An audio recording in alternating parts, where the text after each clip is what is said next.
I'm not sure if it was 1947 or 49. I'm not sure. It was reported that in Maryland, a 10-year-old boy became possessed by a demon or demons. And this caught the attention of a man whose name was William Peter Blatty.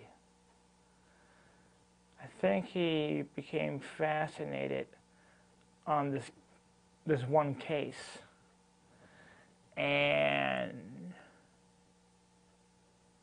nobody knows about how this boy grew up, what kind of life he had. But he came up, William Peter Blatty, came up with an idea of writing a novel.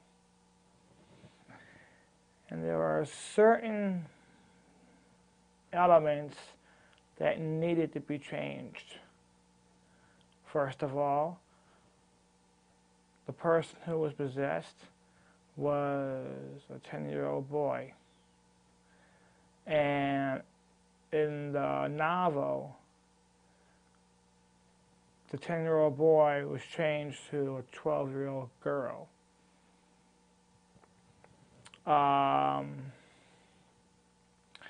Also in the novel, the setting,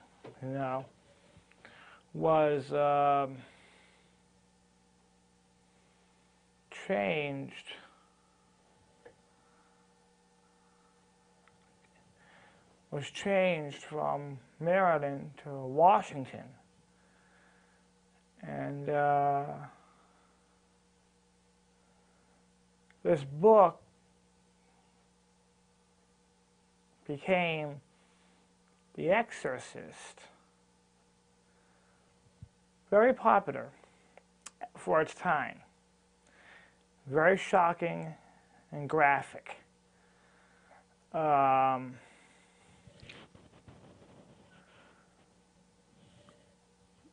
Warner Brothers, I think they bought the rights to the book, and they wanted to make it into a motion picture. William Peter Blatty wanted to develop a screenplay for the movie.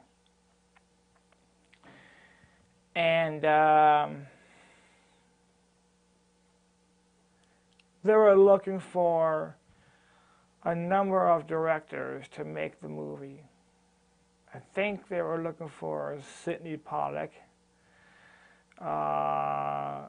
They asked John Borman to make the movie, but he turned down the job of directing it because of the nature of the movie. A few years later, he would end up making the sequel, Exorcist II, The Heretic.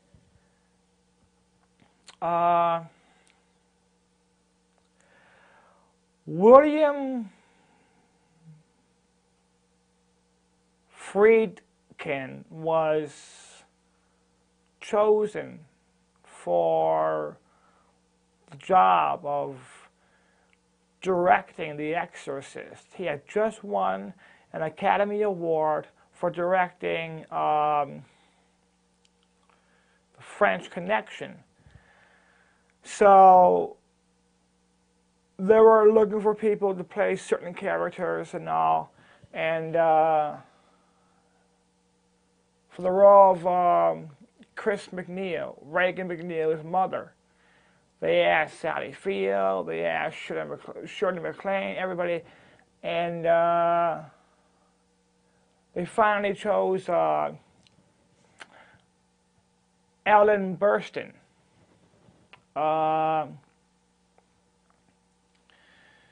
she accepted the role, and this movie,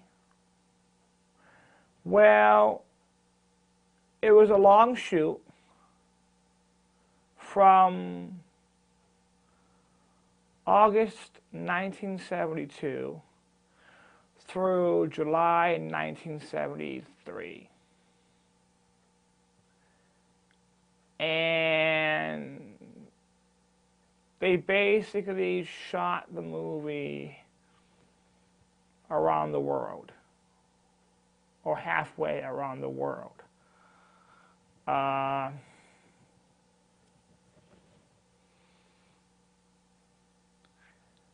movie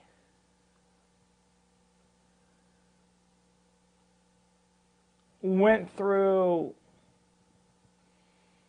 many different bizarre occurrences. There was the cameraman whose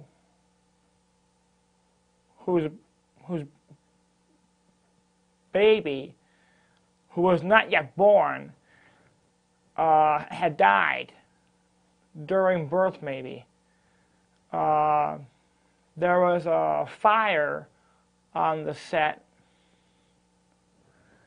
A lot of bizarre occurrences happened. One of the actors who played Burke Dennings had died after filming The Exorcist. So it seemed that The Exorcist, the filming of the movie, it seemed that there was this so-called curse. Okay? You may believe in curses, you may not believe in curses. Me, I don't know what to believe. But